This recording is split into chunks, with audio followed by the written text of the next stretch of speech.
یہ ہے بزرگوں کے آپس میں یاریاں، یہ ہے دوستیاں، بولو سبحان اللہ۔ تم پھڈا کرا کر کیا قیامت کے دن منہ دکھاؤ گے؟ ہاں، ہم تو گولڑا کی دہلیز کو بھی چومتے ہیں، ہم تو سرہند کی دہلیز کو بھی چومتے ہیں، ہم تو سیال کی دہلیز کو بھی چومتے ہیں، ہم بریلی شریف کی دہلیز کو بھی چومتے ہیں۔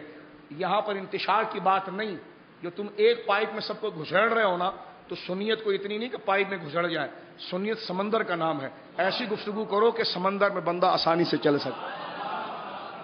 عجیب کانفرنس ہے جناب۔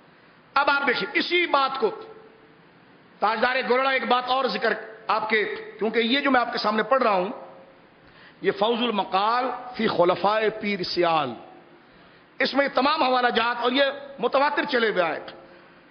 حضرت اعلی حضرت پیر محلی شاہ صاحب رضی اللہ تعالیٰ نے یہ فرمایا کرتے تھے، جب آپ سے کسی نے پوچھا، اتنا بڑا عالم حضرت پیر محلی شاہ صاحب، آپ سے کسی نے پوچھا آپ کی نظر میں عالم کون ہے؟ مرد مرد کو جانتا ہے، پیر پیر کو جانتا ہے، عالم عالم کو جانتا ہے۔ سرکار پیر محلی شاہ صاحب کون عالم؟ اللہ اکبر۔ ہم نے جمعے کے دن کچھ منقبت آپ کی ذکر کی ہے۔ تو اعلی حضرت گولڑوی رحمت اللہ تعالی علیہ سے پوچھا گیا کہ آپ کس فرد کے لیے کہتے ہیں کہ واقعی میں عالم ربانی ہے؟ تو تاجدار گولڑا نے فرمایا وہ دو ہستیاں ایسی ہیں جن کو میں کہتا ہوں واقعی میں وہ عالم ہیں۔ فرمایا ایک کون؟ فرمایا ایک مولانا محمد غازی خان اور ایک مولانا احمد رضا خان بریلوی۔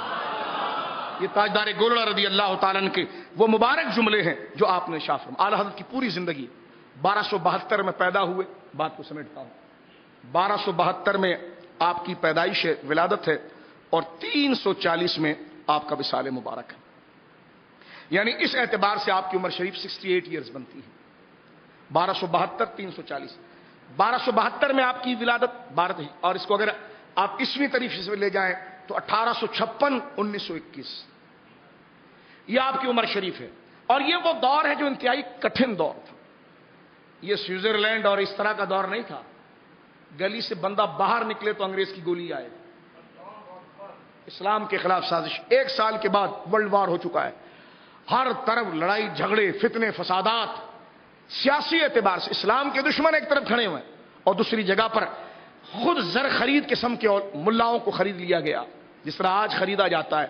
آئے ہمیں کونسل بناتے علماء کی اور آپ کو حکومت وقت اس میں سیٹ دے گی اور آپ نے حکومت کو اسلامی مشورہ دینا ہے، ایسی تڑکا در لگاتے ہیں، آپ کو اسلامی مشورہ دینا ہے اور میں شعبے کا کیا نام لوں؟ اب کہتے ہیں آپ آ جائیے اس کے اندر اور آپ کو M&A کے مطابق وہ پروٹوکول دیا جائے، ٹکٹ ہے، پیسہ ہے، مزے ہے، سب کچھ ہے۔ آپ نے یہ صرف درباری خانہ ہوتا ہے۔ کیا ہوتا ہے جی؟ درباری خانہ۔ ابھی جو اسلامی بل آیا تو انہوں نے صرف جان چھوڑا، یہ جو آپ نے گردنیں پکڑی ہے نا، تو اس لیے نظریاتی کونسل کے لیے ہم نے آگے بڑھا دیا، آگے بڑھا دیا۔ میں نے کہا نا آگے بڑھا دیا، یہ کیا ہوگا؟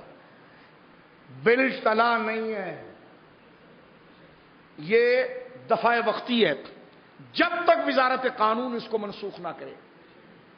یہ انتظار کر رہے ہیں آپ کے پریشر کا، جیسا گورا خبیث آپ کے لیے انتظار کرتا ہے کہ مسلمانوں میں پریشر کتنا ہے، اس طرح وقت کے انگریزوں کے ٹٹو انتظار کر رہے ہیں۔ یہ تو آپ کھڑے ہو گئے، علماء کھڑے ہو گئے، مشائخ کھڑے ہو گئے۔ میں سوشل میڈیا اور پرنٹ میڈیا پر جتنے لوگ ہیں، میں ٹیلی ویژن، ان کو مبارکباد پیش کرتا ہوں جنہوں نے اپنا حصہ ملایا، کیونکہ اسلام اور اس نظریات اور آئین اور اسلام کے خلاف بل تھا۔ تو اگر آپ نے آگے بھی بڑھا دیا، اس سے کچھ اور چاہتی عوام آپ سے، اس سے آپ کا فریضہ ادا نہیں ہوگا، اس سے آپ کی جان نہیں چھوٹے گی۔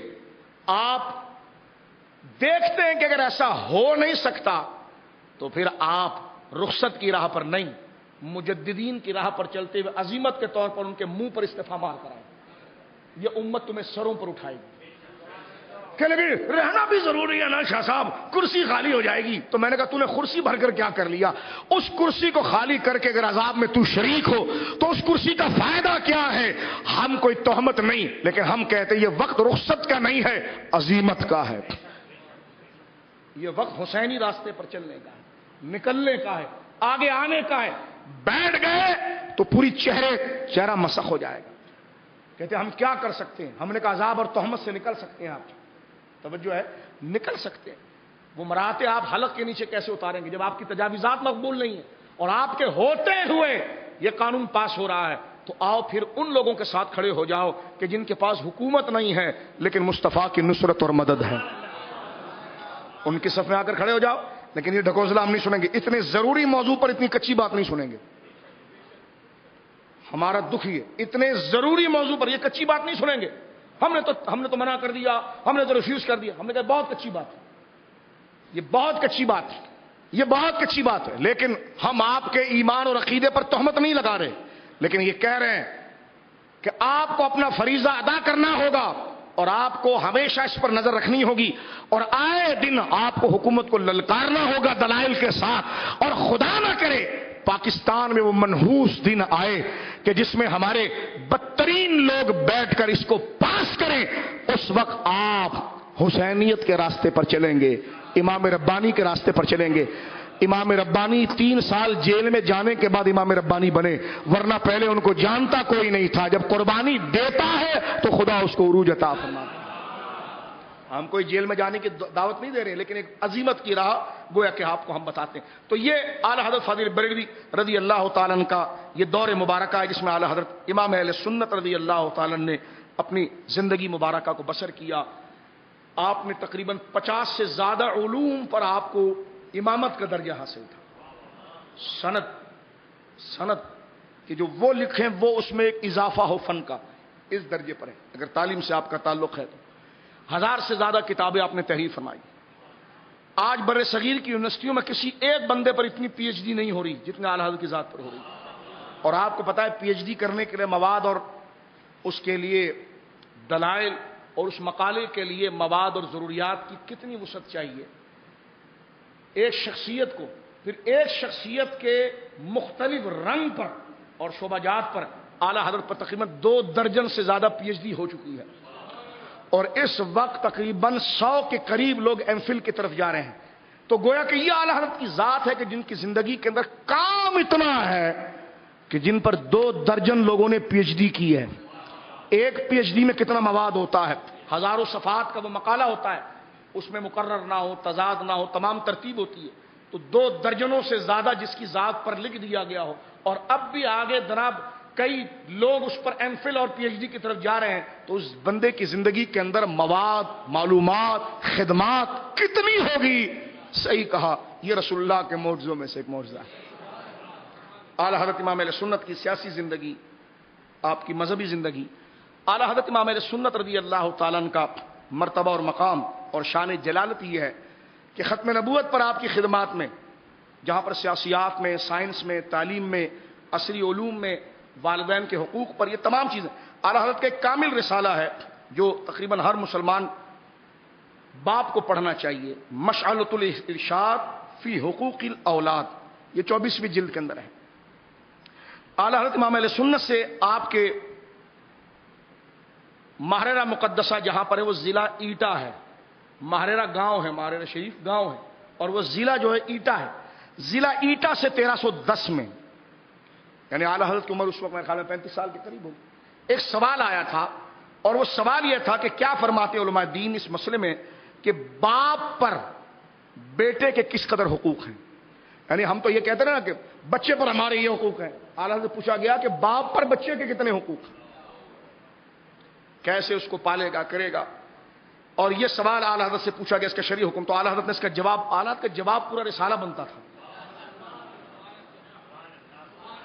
اس پر یہ رسالہ مبارک مشعۃ الارشاد فی حقوق الاولاد، اعلیٰ حضرت علم ابجد کے بھی امام تھے۔ کتاب آپ سوچیں نا، اگر آپ کو یہ کبھی فکر لگے نا کہ اعلیٰ حضرت نے کتاب کب لکھی ہوگی، تو اس کتاب کا جو نام ہے نا اس کے حروف نکال لیں آپ، تو سن سامنے آ جائے گا۔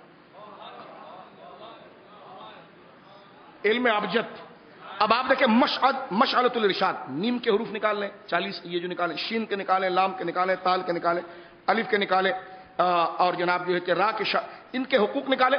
اب یہ ان کے حروف آپ نکالیں تو یہ 1310 بن جائیں گے۔ یہ بھی ایک کمال ہے، یعنی ایک ایک انچ آپ آگے بڑھتے نئے روشنی آپ کو ملتی چلی جاتی ہے۔ یہ امام احمد رضا فاضل بریلوی نور اللہ مرقدہ کا قادیانیت کے خلاف آپ کے 5 رسالے بہت زوردار مشہور ہیں۔ سب سے پہلا رسالہ آپ نے 1898 1898 میں آپ نے تحریر فرمایا تھا۔